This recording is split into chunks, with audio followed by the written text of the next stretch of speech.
حضرت مولانا فروغ القادری نے جو بات کی ہے اس کے متعلق میں آپ سے عرض کر رہا ہوں کہ بھائی میری ہدایت سب کو نہیں ملتی. جانتے ہو ابو جہل عین کمپنی کا ایک تو ڈیمانڈ تھا یا رسول اللہ آپ کے پارلیامنٹ میں ریگن سیٹ چاہیے. میں لیڈر ہوں, میں قوم کا راہبر ہوں, لیڈر ہوں, مجھے ریگن سیٹ. حضور نے فرمایا کہ میری بارگاہ میں ریگن سیٹ ان اکرمکم عند اللہ اتقاکم.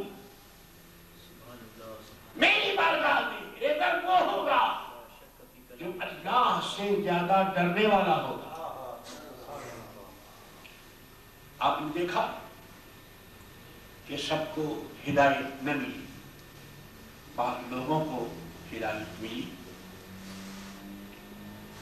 تو مولانا نے عام دعوت دی, مگر اس کو کیا کہیے کہ دعوت عام ہو سکتی ہے اور کی جا سکتی ہے, مگر اجابت بھی عام ہو. میرے دوستو یہ ہمارے بس کی بات ہے. اور میں بتاؤں گا آپ کو, امام احمد رضا کا نام اس صدی میں حق و باطل کی کسوٹی ہے. امام احمد رضا کی مجلس میں ہر آدمی نہیں آتا,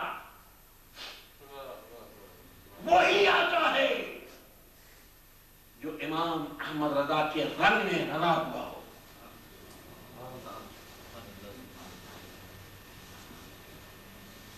حضرت ایک مجلس میں حضور مفتی اعظم عالم اسلام رحمۃ اللہ تعالی کی بات میں عرض کر رہا ہوں. یہ فقیر حاضر ہے,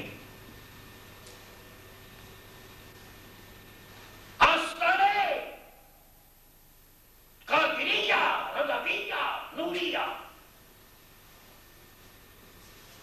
فیض آسان ہے. ایک صاحب آئے اور وہ بزو میں خود عالم تھے, مفتی بھی تھے, اور وہ کھڑے رہے. اور حضرت کچھ ضروری امور میں مصروف تھے اور یہ خادم وہی حاضر تھا. میں نے مڑ کر دیکھا وہ ایک عالم دین کھڑے ہوئے ہیں, اور حضرت کا انداز یہ تھا کہ جب وہ فتویٰ تحریر کر کے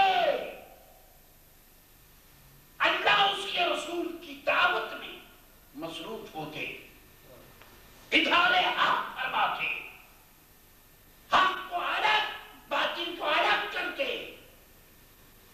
تو اس وقت ان کی نظر میرے دوستوں لوگوں کی شخصیتوں پر نہیں ہوتی, اللہ اس کے رسول کے فضل و کرم پر ہوتی. اور نہیں دیکھتے کون آیا اور کون گیا. تھوڑی دیر کے بعد وہ صاحب کھڑے رہے اور چلے گئے. جب فتویٰ آپ نے لکھ لیا تو خادم نے کسی نے عرض کیا کہ حضور وہ فلاں صاحب آئے تھے اور وہ کھڑے رہے اور چلے گئے.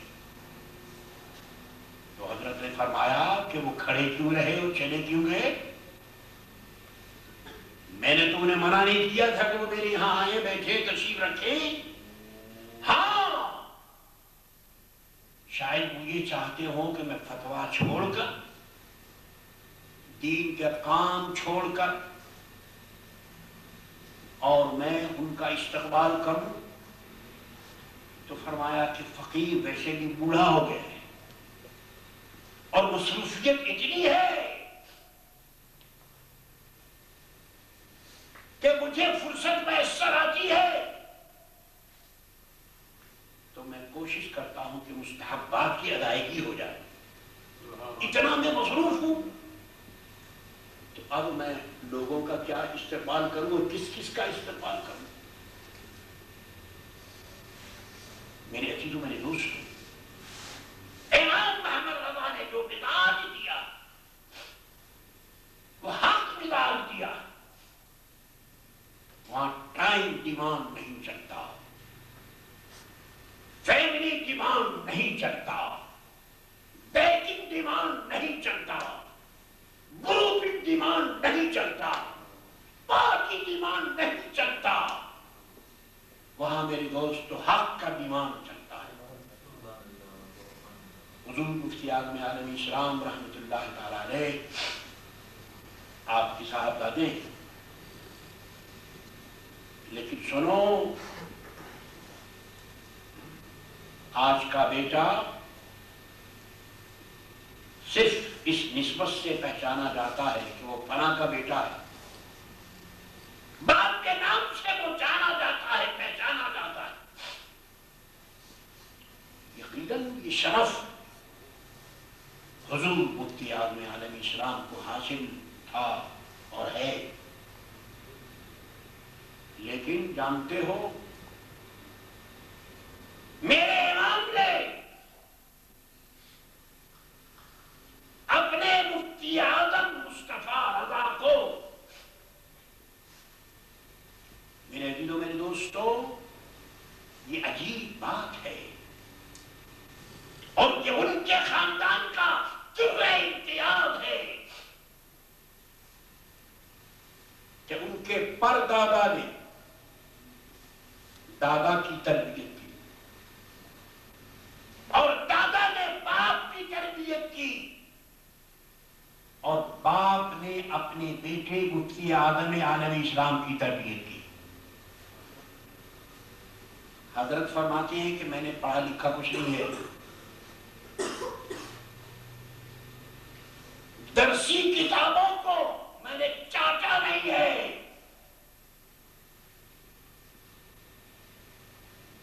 کلاس وائز کتابیں میں نے نہیں پڑھی، لیکن سارے درجات سے گزارنے والی جو نظر تھی اور سارے اسباق کو ازبر کرنے والی جو عنایت تھی اور جو ذات تھی وہ امام محمد رضا کی ذات تھی. حجت الاسلام مولانا شاہ محمد حامد رضا خان، حجت الاسلام ادخلہ السلام فی دار السلام. آپ کی وصال کے بعد مفتی اعظم کا کام کیا تھا؟ صبح اعلیٰ حضرت کے ساتھ اٹھنا اور قدم قدم پر امام محمد رضا سے کرامت کا صدور ہوتا تھا، اور مفتی اعظم اپنی آنکھوں سے دیکھتے اور فرمایا جاتا کہ مصطفیٰ رضا شامی کی فلاں جلد لے کر آؤ، ہدایہ کا فلاں پیج کھولو، بحر الرائق میں یہ لکھا ہوا ہے یہ لے کر آؤ. اور اعلیٰ حضرت اس طرح تشریف رکھتے.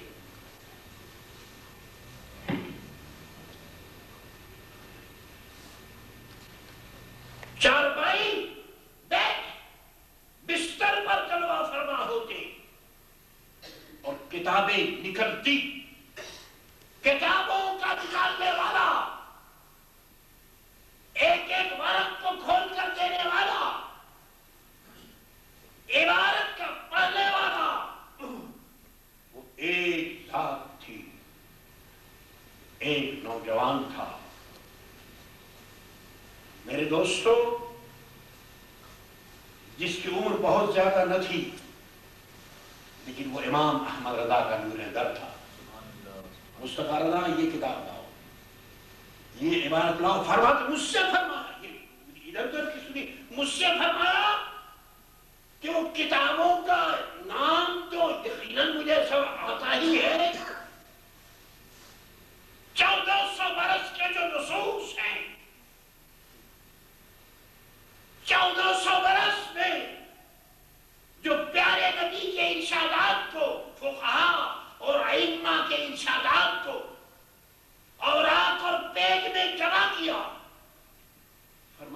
حضرت کا یہ انداز کہ مصطفیٰ رضا یہ کتاب نہ وہ کتاب نہ اس صفحے میں اس صفحے میں یہ، تو بظاہر یہ معلوم ہوتا کہ مجھے کتابوں کے نکالنے پر اور عبارت سینٹنس کے نکالنے پر معمول کیا گیا ہے، لیکن اس کا نتیجہ یہ تھا کہ 1400 برس کے جتنے مشہور فتاوا ہیں وہ میری نظر میں ہیں، اور اللہ کے فضل و کرم سے میرے دل و دماغ میں وہ محفوظ ہے۔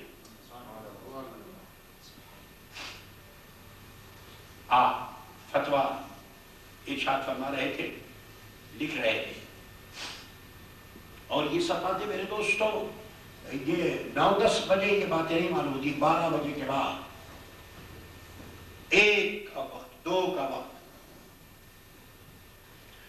مفتی عبدالحسین صاحب ایک طرف تھے ہوتے، اور مفتی شریف الحق صاحب کا بھی زمانہ دیکھا، اور یہ خادم بہت چھوٹا تھا، اب بھی چھوٹا ہے۔ میں یہ دیکھتا تھا کہ سارے علماء نے لکھا،